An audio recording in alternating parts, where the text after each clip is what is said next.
तो आज के वीडियो में हम लोग पढ़ेंगे इंडेफिनिट प्रोनाउन। देखिए, जो इंडेफिनिट प्रोनाउन होता है इसको हम हिंदी में बोलते हैं अनिश्चयवाचक सर्वनाम। इसकी जो हिंदी होती है, इसकी हिंदी में इसको हम इंडेफिनिट प्रोनाउन को अनिश्चयवाचक सर्वनाम कहते हैं। इसका हिंदी मीन यही होता है। तो देखिए, इसमें होता क्या है, इसका थ्योरेटिकल जो डेफिनेशन है वो ये है कि वह सर्वनाम जो किसी निश्चित व्यक्ति या वस्तु का बोध नहीं कराता है। इसमें कोई चीज़ निश्चित नहीं होती है, ये एक अनिश्चितता को प्रकट करता है। मतलब कहने का है कि ये अनिश्चित होता है। अनिश्चित का मतलब होता है कि उससे हमें पता नहीं रहता है कौन सी चीज़ कितना है। जैसे कह दिया जाए, जैसे मान लो कह दिया जाए कि जैसे एक एग्जांपल मैं आपको दूंगा, उसमें बताऊंगा बहुत डिटेल से। जैसे यहाँ पे लिखा हुआ है सम आर बॉर्न ग्रेट। जैसे मान लो ये एक मैंने एग्जांपल लिखा है यहाँ पे, ठीक है। यहाँ पर देखिएगा, बहुत ध्यान से समझिएगा। जैसे एक एग्जांपल है कि सम आर बॉर्न ग्रेट, तो इसका मतलब दोस्तों होता है कि कुछ जन्म से ही महान होते हैं। मतलब कि जो कुछ लोग होते हैं वो जन्म से ही महान होते हैं। तो देखिए, ये जो यहाँ पे सम शब्द है, ये सम, यही हमारा क्या है, अनिश्चयवाचक सर्वनाम है, इंडेफिनिट प्रोनाउन है। क्यों? क्योंकि सम माने दोस्तों होता है हमारा कुछ, और कुछ का मतलब है इसमें निश्चित नहीं है ना कि कितना है। जैसे कह दिया जाए कि कुछ पानी, ठीक है, तो अब ये थोड़ी ना निश्चित है कि पानी कितना है, ठीक है। जैसे कह दिया जाए सम आर बॉर्न ग्रेट, कुछ लोग जो होते हैं वो जन्म से ही महान होते हैं। तो कुछ का मतलब है ये नहीं पता है कि कितने लोग महान हैं, ठीक है। तो ये जो शब्द हमारे होते हैं ना, सम हो गया हमारा। इसके बाद जैसे कुछ शब्द मैं लिख रहा हूँ, पहले मैं आपको एक एग्जांपल और समझाऊंगा ताकि आपको समझ में आ जाए बेहतर तरीके से। जैसे मैं एक एग्जांपल यहाँ पर लिख रहा हूँ, यहाँ पर एग्जांपल एक है, जैसे समबडी स्टोल माई पेन। जैसे मान लो ये एक एग्जांपल है, यहाँ पर लिखा हुआ है समबडी स्टोल माई पेन। तो इसका मतलब होता है दोस्तों कि किसी ने मेरा पेन चुरा लिया। इसका मतलब होता है किसी ने मेरा पेन चुरा लिया।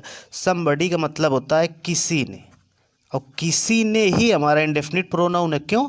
क्योंकि समबडी माने होता है किसी ने, तो किसी ने डिफिनिट नहीं है ना कि कौन है, क्योंकि निश्चित नहीं है ना। अब भाई जैसे आप लोग हो, मान लो जैसे जैसे मान लो आप चार दोस्त हो, समझना मेरी बात को। जैसे मान लो आप चार फ्रेंड हो, ठीक है, आप चार फ्रेंड्स हो, 1 2 3 4, ये आप चार लोग हो। बहुत ध्यान से समझिएगा जो मैं बताना चाहता हूँ। आप ये चार मित्र हो, चार में से मान लो किसी ने, मान लो जैसे ये आप हो, ठीक है। अब इनमें से तीन ने, किसी ने एक पेन चुराया है, अब आपको पता नहीं है। तो किसी ने, आप क्या बोलोगे कि अब जब आपको नहीं पता होगा तो आप यही बताओगे या यही कहोगे कि किसी तीन में से किसी लोगों ने मेरा पेन चुराया है। तो ये जो किसी ने है ना हमारा समबडी, ये समबडी का मतलब होता है किसी ने। तो ये निश्चित नहीं है ना कि किसने, तुम्हें पता ही नहीं है कि किसने पेन चुराया है, ठीक है। तो ये शब्द जो होते हैं, समबडी हो गया, जैसे मैंने अभी बताया था एक ऊपर एग्जाम्पल में सम माने कुछ हो गया, तो यही शब्द हमारे इंडेफिनिट प्रोनाउन है। जो चीज़ निश्चित ना हो, जो शब्द, ऐसा शब्द जिससे निश्चितता प्रकट ना हो, वही हमारा क्या होता है, इंडेफिनिट प्रोनाउन होता है। जैसे कि मैं कुछ यहाँ पे एग्जाम्पल के हिसाब से कुछ मैं लिखूँगा इंडेफिनिट प्रोनाउन जो जो होते हैं, तो आप लोग बहुत बारीकी से आप देख लेना है। इंडेफिनिट प्रोनाउन देखिए तो कौन कौन से होते हैं, बहुत ही इंपॉर्टेंट चीज़ है ये आपके लिए, तो आप लोग ध्यान से देखिएगा। इंडेफिनिट प्रोनाउन में क्या क्या आता है मैं सारा आपको यहाँ पे लिख दूंगा, तो आप लोग बहुत ध्यान से समझिएगा इस चीज़ को। तो इंडेफिनिट प्रोनाउन में देखिए एक हमारा होता है आल, आल हो गया, इसके बाद वन भी होता है, इसके बाद अदर भी होता है, सम हो गया जो मैंने अभी एग्जाम्पल में बताया था, इसके बाद ये समबडी हो गया। ये जो मोस्ट इम्पॉर्टेंट चीज़ें हैं यही आपकी बहुत अनिवार्य होती हैं पढ़ना, क्योंकि ये चीज़ अगर आपको आती नहीं है तो इंग्लिश में आप बेसिकली बहुत ही कमज़ोर रहोगे। तो ये सारा मैं आपको बता दे रहा हूँ। इसको हम नोबडी भी बोल सकते हैं, नोबडी भी आ जाता है। तो ये सारी जो चीज़ें मैंने लिखी हैं यहाँ पे, ये जितने भी शब्द मैंने लिखे हैं, ये सारे शब्द आपके इंडेफिनिट प्रोनाउन के अंतर्गत आते हैं।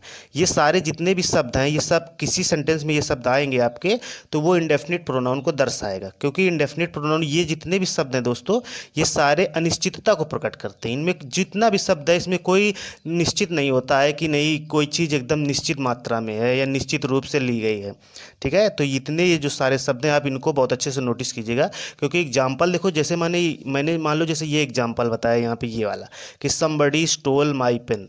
तो देखिएगा होता क्या है, ये आपको देखो, ये तो आपको जानकारी के लिए ज़रूरी है ये जो चीज़ें मैंने बताई हैं यहाँ पे, क्योंकि ये आपको नॉलेज होना चाहिए कि इंडेफिनिट प्रोनाउन में क्या क्या आता है। लेकिन वो पूछा क्या जाता है आपका पेपर के हिसाब से, जैसे आपको, तो एक एग्जाम्पल मान लो, जैसे ये एक एग्जाम्पल दे देगा और ऑप्शन में दे देता है कि आपको छांटना है कि इंडेफिनिट प्रोनाउन या प्रोनाउन कहाँ है। तो ये तो आप जान ही जाओगे कि ये प्रोनाउन है समबडी, लेकिन इसमें ये भी कहो पूछ ले इस सेंटेंस में कि इंडेफिनिट प्रोनाउन कौन सा है, तो आप बड़े आसानी से समझ जाएंगे समबडी यहाँ पे क्या है, इंडेफिनिट प्रोनाउन है। तो आपको ऐसे पूछ सकता है पेपर में आपके कि जैसे इस टाइप का सेंटेंस होगा तो पूछ लेगा कि बताओ इस सेंटेंस में इंडेफिनिट प्रोनाउन कहाँ है, तो आप बड़े आसानी से समझ जाएंगे, देख कर बता देंगे। और देख कर बता देंगे कब, जब आप ये सारी चीज़ों को लर्न रखेंगे, ठीक है। तो आशा करता हूँ दोस्तों आपको इंडेफिनिट प्रोनाउन समझ में आ गया होगा, क्या क्या होता है, कैसे होता है, और उसका मतलब भी समझ में आ गया होगा कि इंडेफिनिट प्रोनाउन का मतलब क्या होता है, जो मैंने अभी स्टार्टिंग में बताया था। ये यहाँ पर इंडेफिनिट प्रोनाउन का हिंदी आना भी बहुत अनिवार्य है। इंडेफिनिट प्रोनाउन का जो हिंदी मीन होता है वो अनिश्चयवाचक सर्वनाम होता है, और ये अनिश्चितता को प्रकट करता है। बस ये आपको दो चीज़ें बहुत ही इसमें सर्कुलर मजबूत होना चाहिए इसका इंडेफिनिट प्रोनाउन का।